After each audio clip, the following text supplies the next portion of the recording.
Narito na ang mainit na balitang dapat niyong tutukan sa One North Central Luzon ngayong Huwebes.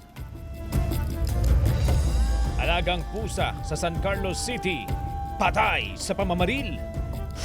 Lalaking wanted sa kasong syndicated illegal recruitment, arestado. Tropical cyclone wind signal, itinaas sa ilang lugar sa Northern at Central Luzon dahil sa bagyong Quiapo. At isang juvenile whale shark napadpad sa dalampasigan ng Barangay Subol, San Fabian, Pangasinan.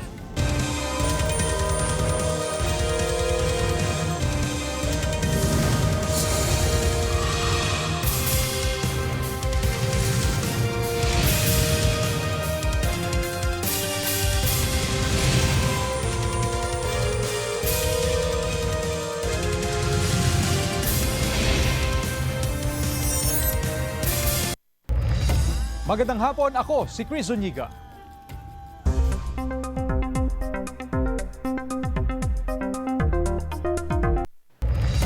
Mga kapuso, naging bagyo na ang low pressure area sa loob ng Philippine Area of Responsibility at pinangalan ng Quiapo.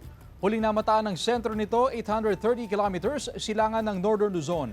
Pahilagang kanluran ang kilos nito sa bilis na 25 kilometers per hour. Sa latest bulletin ng Pag-asa, nakataas ang signal number 1 sa Batanes, Cagayan kasama na ang Babuyan Islands, Isabela, Apayao, Abra, Kalinga, Eastern at Central portions ng Mountain Province, Eastern at Central portions ng Ifugao, Ilocos Norte, Northern portion ng Ilocos Sur, Northern portion ng Aurora, Northern portion ng Quirino at Northernmost portion ng Nueva Vizcaya. Ayon sa Pag-asa, posibleng tumbukin ng bagyo ang Northern Luzon. Maaari itong maglandfall o dumikit sa northeastern portion ng mainland Cagayan o sa Babuyan Islands bukas. Nakakaapekto na sa bansa ang trough ng sama ng panahon, gayon din ang habagat. Sa datos sama ng Metro Weather, may mga kalat-kalat na ulan sa Northern at Central Luzon. Posible ang ulan sa iba pang bahagi ng bansa. Pinaghahandaan na ng iba't ibang lugar sa Hilagang Luzon ng posibleng epekto ng bagyong Quiapo. Narito ang report ni CJ Turida. Bagamat hindi pa ramdam ang epekto ng bagyong Quiapo, pinaghahandaan na ito ng mga mangingisda sa Lawag City. Inilagay na ang kanilang mga bangka sa ligtas na lugar. Pansamantalang sinuspinde ang paglalayag sa karagatang bahagi ng Calayan, Cagayan. Sa inilabas na Sea Travel Advisory ng Coast Guard Station Calayan, paghahanda ito sa posibleng epekto ng bagyong Quiapo. Bagamat may nakataas na wind signal sa ilang lugar sa Cagayan Valley, nararanasan pa rin ang mainit na panahon doon. Gayunman, pinapayuhan ang mga residente, lalo na mga nasa coastal area, na manatiling alerto at iwasang maglayag gamit ang maliliit na mga bangka.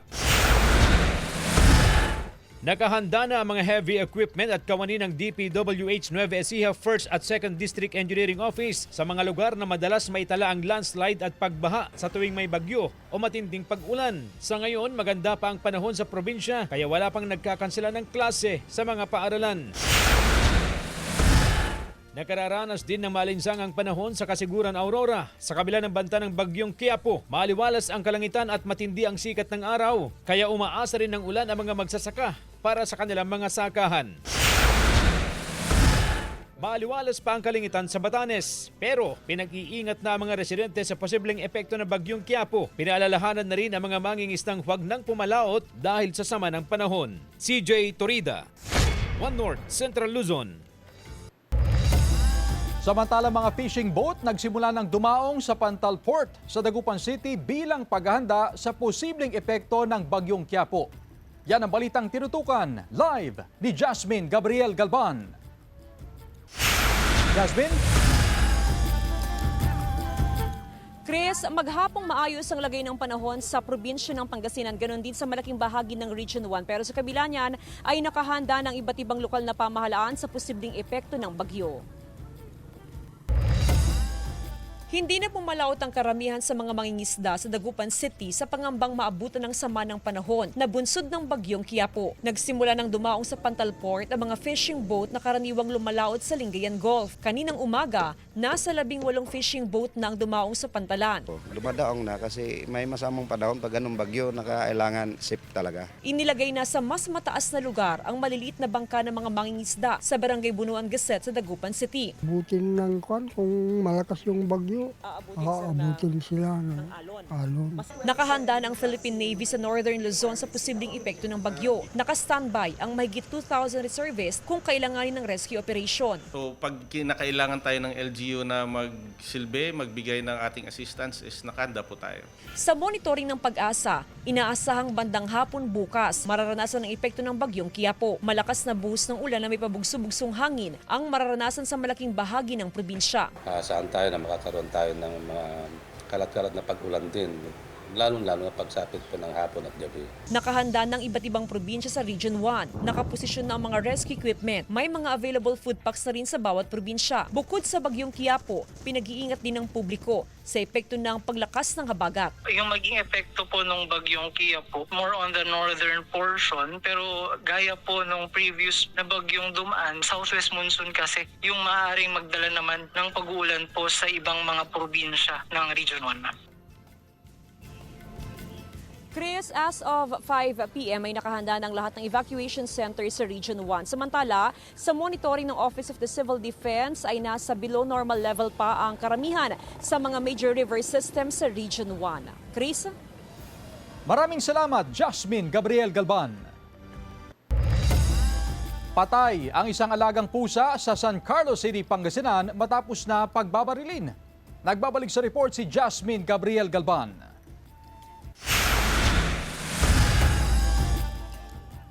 Sa kuha ng CCTV, makikita ang iskinitang ito sa Sichi Interior, Barangay Kuliling, San Carlos City, Pangasinan gabi noong linggo. Hanggang sa maririnig ang isang putok ng baril. Sa video, makikita rin ang pagkaripas ng isang pusa. Sa iba pang anggulo ng CCTV footage, makikita ang pusa na tumakbo hanggang sa tuloy ng matumbat ng hisay. Kalaunay namatay ang pusa dahil sa umunoy pamamaril. Ayon sa fur parent na si Jeremy, una nang binaril ang isa pa niyang alagang pusa noong July 8, 2026 at ngayon ay nagpapagaling. Pag uwi po namin dito, nagulat po kami yung pusa po namin, si Patrick po, nandito na po nakahando siya. So, patay na po siya. So, ang tama po niya ay tama ng baril. May person of interest na raw ang pamilya ni Jeremy kung sino ang responsable sa pamamaril sa kanilang alagang pusa. Ayon sa otoridad, posibleng airsoft gun ang ginamit sa pamamaril. Sadyang maawain sa hayop si Jeremy at rescued cat ang mga alagang pusa. Umaasang matutukoy at mapanagot sa batas ang bumaril sa kanyang pusa. Walang nakakita, walang CCTV, walang kahit ano. So kung magrereklamo rin kami, sasabihin din naman wala kaming parang pruweba. Kinundi na ng Animal Kingdom Foundation ang insidente. Mga insidente po ng pamamaril, pananakit, pananaksak ng mga hayop ay tinuturing po nating animal cruelty. Ito ay pinagbabawal sa batas. Pwede raw nilang idulog ang reklamo sa AKF para sa nararapat na investigasyon. Kasama si Ron Alistair Taniedo, Jasmine Gabriel Galban, One North Central Luzon.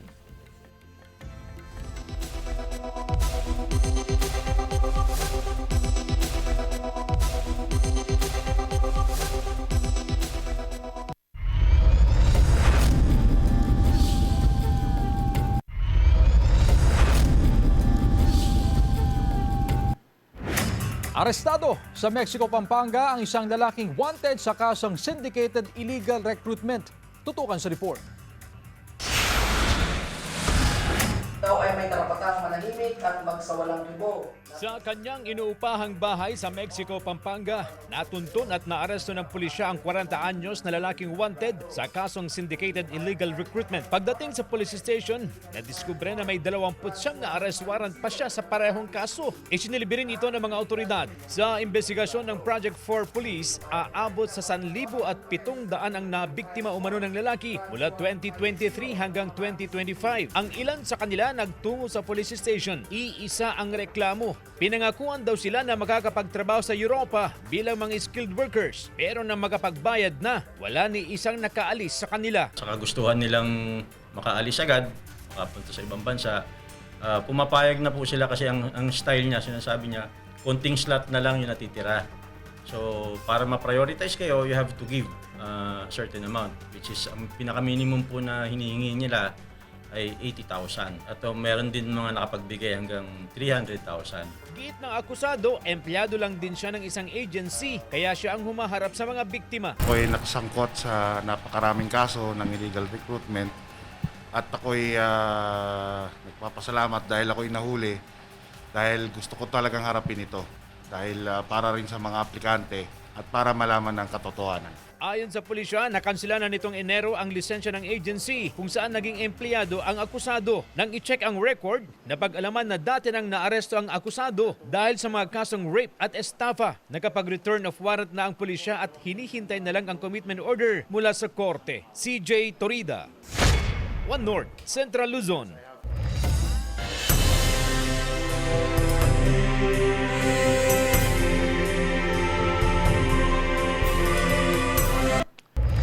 Sa nalalapit na zona ni Pangulong Bongbong Marcos, panawagan ng ilang transport group sa Pangasinan na ibalik ang 55 pesos per liter na price cap sa diesel.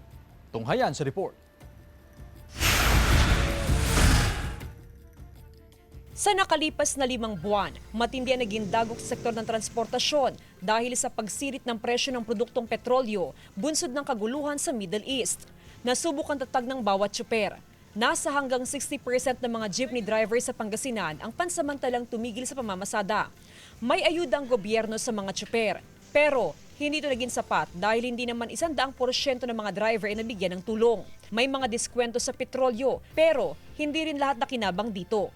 Kaya sa nalalapit na State of the Nation address ni Pangulong Ferdinand Marcos Jr. sa Lunes, umaasa ang mga nasa transport sector sa Pangasinan na mapakinggan ang malinaw na programa ng pamahalaan para sa sektor ng transportasyon.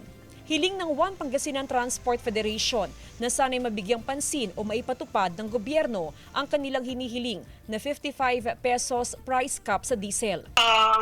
Inaasa natin kay Pangulo na magkaroon ng price cap itong fuel natin. Kasi kaya naman ng gobyerno nung nakaraang mga buwan, di ba, nagsuspindi sila sa mga excise tax doon sa LPG. Sana pagbigyan din kami, pag-aralan mabuti ng ating mga ekonomista ng ating gobyerno na magkaroon kami ng talagang price cap. Whether kung tataas yung crudo, alis meron kaming talagang hanggang doon lang.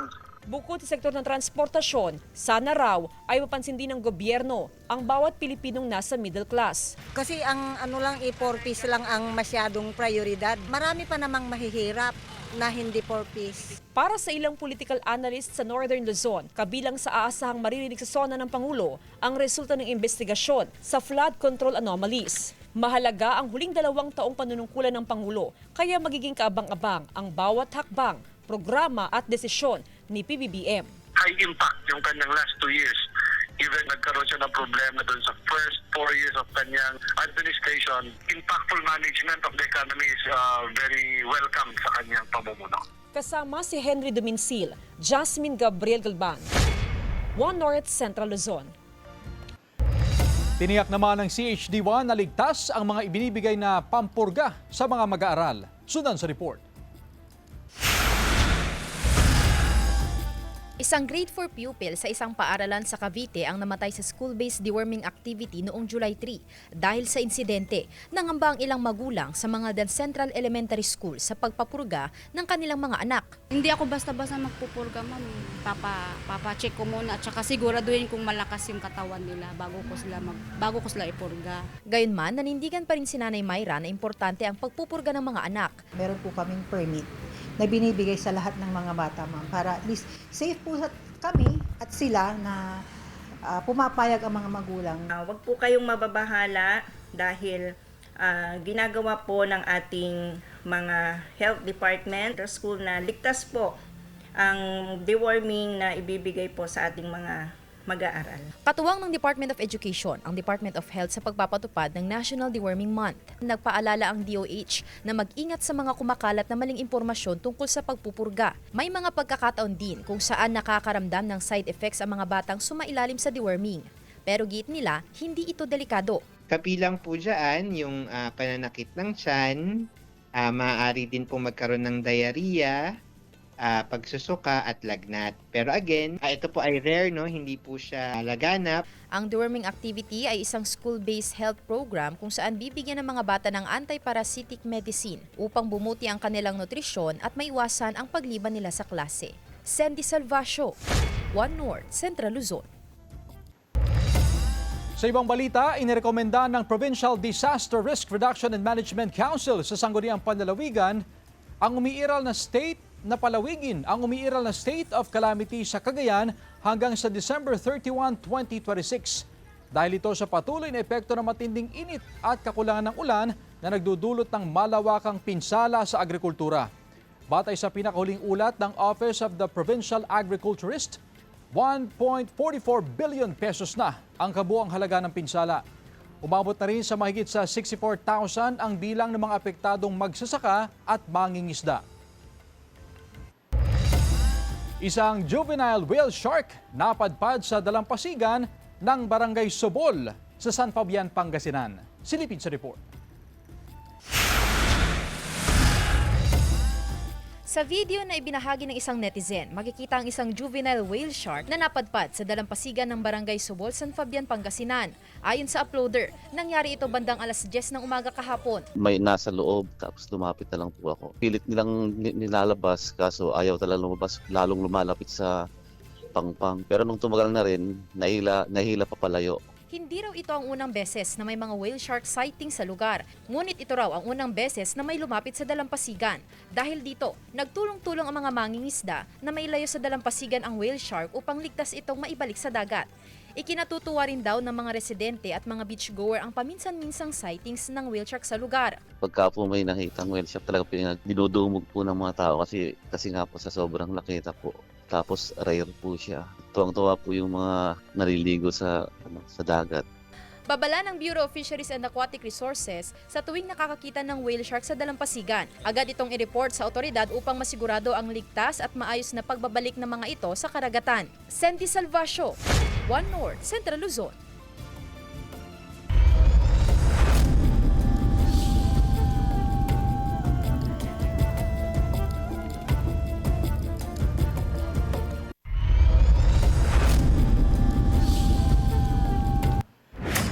Patay ang 3 katao sa magkahiwalay na insidente sa kalsada sa Isabela at Ilocos Norte.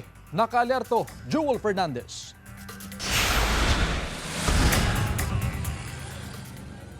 Patay ang 2 sa mga sakay ng isang pick-up na nadisgrasya sa Roxas, Isabela.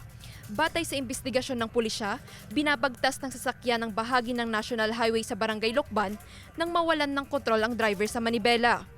Bumangga ang sasakyan sa steel barrier at ilang puno bago bumaliktad sa isang palayan. Sugatan din ng 3 iba pa kabilang ang isang batang 7 taong gulang. Sinusubukan pa silang makuhanan ng pahayag pati na ang kaanak ng mga nasawing biktima. Patay rin ang 24 anyos na rider ng motorsiklo matapos sumalpok sa poste ng telecom company sa bahagi ng La Paz Road sa Barangay Talingaan, Lawag City. Nagtamo ng sugat sa iba't ibang bahagi ng katawan ng biktima. Sa investigasyon, biglang nawalan ng kontrol sa manibela ang rider hanggang sumalpok sa poste. Sa lakas ng impact, tumilapon pa ang biktima. Dinala pa sa ospital pero hindi na ito umabot ng buhay. Ayon sa pulisya, matulin ang patakbo ng biktima nang mangyari ang aksidente. Sinisikap ng GMA Regional TV na makuhanan ng pahayag ang kaanak ng biktima. Jewel Fernandez, One North, Central Luzon. Plano niyo bang kumuha ng postal ID? Nilinaw po ng Philippine Postal Corporation of PhilPost na hindi kailangan ng existing valid government-issued ID para makakuha niyan. Ayon sa PhilPost, para sa mga first-time applicant, kailangan mag-submit ng birth certificate, accomplished postal ID application form at barangay certificate o kahit anong proof of address tulad ng bill sa kuryente, tubig o internet. Ang postal ID ay magagamit sa mga public at private transactions, gaya ng pagbubukas ng bank account, pag-a-apply ng passport, pag-claim ng parcel, at pagproseso ng mga legal at financial transactions. Pinangunahan ng DILG ang ika-10 anibersaryo ng 2016 Arbitral Award na ginanap sa Pangasinan. Tunghayan sa report.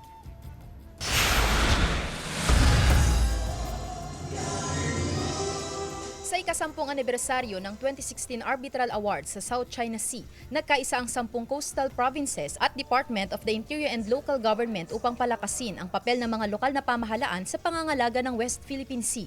Layo nitong protektahan ang kabuhayan ng mga mangingisda at itaguyod ang maritime rights ng Pilipinas. Ipinaliwanag sa programa ang kasalukuyang sitwasyon sa West Philippine Sea, tulad ng pagtataboy ng Chinese Coast Guard sa mga mangingisda, paggamit ng water cannon sa Philippine Coast Guard at malawakang disinformation. It is important to recognize that the West Philippine Sea is part of the larger South China Sea, where several countries maintain overlapping claims over islands, reefs, and maritime zones. Tampok din ang mga Provincial Action Plan na nakatuon sa pagpapalakas ng food security, sustainable livelihoods at pangangalaga sa marine biodiversity. Sa mensahe ni DILG Secretary John Vic Rimulya, iginiit niyang kahit magkakaiba ang pananaw ng mga Pilipino ngayon sa politika, pagdating sa West Philippine Sea, iisa dapat ang hangarin. Hindi lang sa mga kayuhan na malapit sa ating kundi sa buong mundo na ang Pilipino ay nagkakaisa.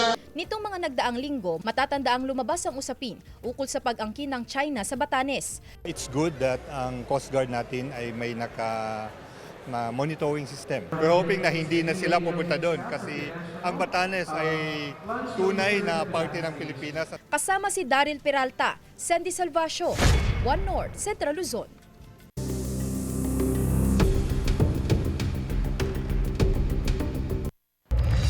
Nagsimula nang magpadala ng mga sabina ang impeachment court para sa ilang financial records ni Vice President Sara Duterte at asawang si Attorney Manasseh Carpio. Ayon kay Senate Sergeant-at-Arms Alfred Corpus, kabilang sa mga pinadalhan ang Bureau of Internal Revenue, Anti-Money Laundering Council at ilang bangko. Binigyan ng mga ito ng hanggang July 30 para ibigay ang hinihinging records ng bise. Sabi ni Impeachment Court spokesperson Attorney Reginald Tongol, may mga sumunod na sa sabina at nagbigay ng kopya ng mga tseke. Bagamat pinayagan ng Impeachment Court ang pagpapasabina sa bank at tax records ng bise, 5 senator judge ang nagsumite ng pagtutol dyan. Kabilang sa mga tinutulan nila na mapasabina ay ang records ni Duterte noong hindi pa siya Vice President. Samantala, wala pong impeachment trial sa July 27, araw ng State of the Nation Address ng Pangulo. Gayon din sa July 28. Itutuloy ang paglilitis sa July 29 sa bago nitong schedule na alas 10 ng umaga hanggang alas 3 ng hapon. 3 katao ang arestado sa ilegal na pangingisda sa Lingayen, Pangasinan. Tutukan sa report. Arestado ang 3 mangingisda matapos maaktuhang nagsasagawa ng illegal fishing sa baybaying sakop ng Barangay Estanza, Lingayen, Pangasinan. Nagsasagawa ng seaborne patrolling ang Pangasinan Maritime Police Station nang maaktuhan ng 3 lalaki. Ito po ay nilapitan natin. Tinanong po natin, ma'am, kung mayroon po silang kaukulang dokumento para sila po nga ay mangisda doon sa lugar na yon, ay wala po silang na-provide o maipakita sa atin. Kinumpiska ng otoridad ang fishing boat at fishing nets ng mga mangingisda. Sa ilalim ng batas, mahigpit na ipinagbabawal ang paggamit ng mga fine mesh nets para maprotektahan pa ang mga malilit na isda sa karagatan. Mas pinalawig pa ng Pangasinan Maritime Police Station ang pagbabantay sa maritime zone ng probinsya para mahinto ang mga illegal na aktibidad gaya ng illegal fishing.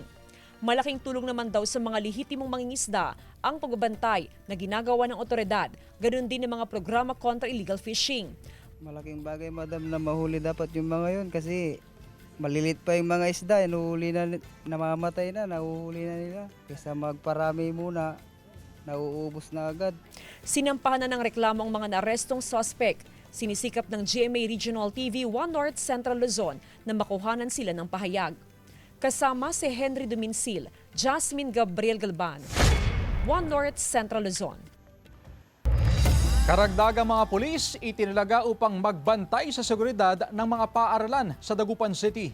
Narito ang report.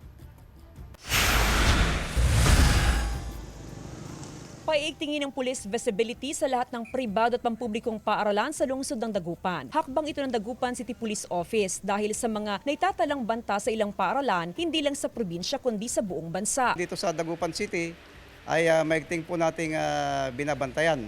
And nagdagdag po tayo ng enhanced visibility and patrolling. Bilang bahagi ng preventive measure at pagpapalakas sa kahandaan ng bawat paaralan sa mga sitwasyong may kaugnayan sa seguridad, magpupulong ang PNP, LGU at DepEd para mailatag ang mga dapat gawin sakaling may mga insidente ng karahasan o mga aktwal na banta sa loob ng eskwelahan. Ihanda po namin ang mga teachers po namin at the same time po yung mga pupils po namin. Malaking bagay raw para sa mga magulang ang hakbang ito ng DCPO at ng DepEd. Kahit papaano raw ay makakampante sila sa usapin ng kaligtasan ng kanilang mga anak na nasa loob ng eskwelahan. Mas okay po yun, ma'am. Kasi para na rin po sa seguridad ng mga bata. Ayon sa DCPO, karamihan sa mga malalaking eskwelahan ay may kanya-kanyang security guard. Wala naman daw nakikitang DCPO na anumang banta sa seguridad sa mga paaralan sa Dagupan City. Kasama si Henry Dominsil, Jasmine Gabriel Galban, One North Central Luzon.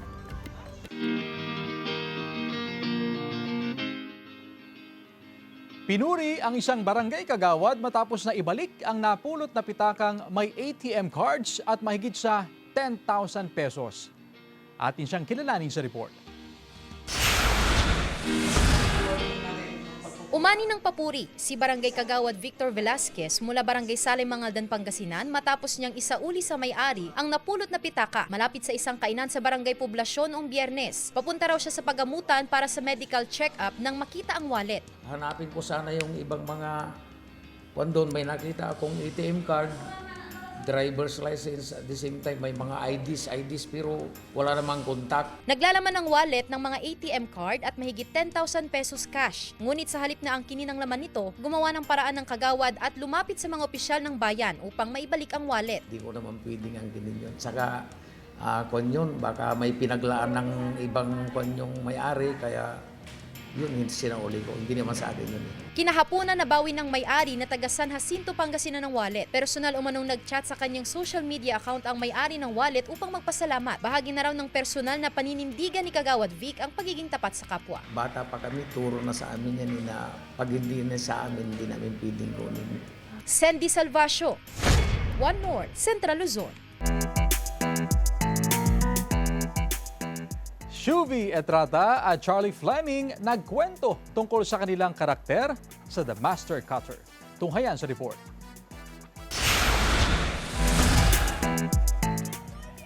Kung si Shuvi Etrata at Charlie Fleming ang tatanungin, on Cloud9 pa rin daw sila matapos mapabilang sa cast ng GMA action drama series sa The Master Cutter. Marami raw silang natututuhan sa serye. Pag-aamin ni Charlie na gumaganap bilang Carla, hirap siya nung una dahil complete opposite daw niya ang ginagampan ng karakter. Pero ang talagang ginawa ko for her is hindi ko siya ginudge.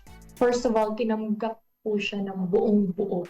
Kung sino man siya, kung ano ugali niya. Ikinwento rin ni Shuvi ang kanyang karakter bilang si Tonet. Parang nakikita raw ni Shuvi ang kanyang sarili kay Tonet. Tonet is tailored for me. Para po siyang si Shuvi lang din. May nuances si Tonet na parang si Shuvi lang din. Very close to my personality. Bilang dating PBB housemates, malaking tulong daw sa kanila kung nasaan na sila ngayon. Yung disiplina at magmamahal na natutuhan nila sa loob ng bahay. Yung mga hamon at mga emosyon na dadala raw nila ngayon sa totoong buhay. Ngayon na namamayagpag na sila sa The Master Cutter, ano pa nga ba ang mga hindi dapat palampasin ng mga viewers sa serye na anilay refleksyon ng totoong buhay ng pamilya, pakikisama at pakikipagkaibigan? Ayon kay Charlie, kabang-abang daw ang tapang sa buhay ni Carla. Umaasa naman si Shuvi na sana'y maramdaman ng bawat manonood ang kanilang saya habang ginagawa ang bawat eksena sa The Master Cutter. Mapapanood ang The Master Cutter Lunes hanggang Biyernes, alas 8 ng gabi sa GMA Prime. Jasmine Gabriel Galban, One North Central Luzon.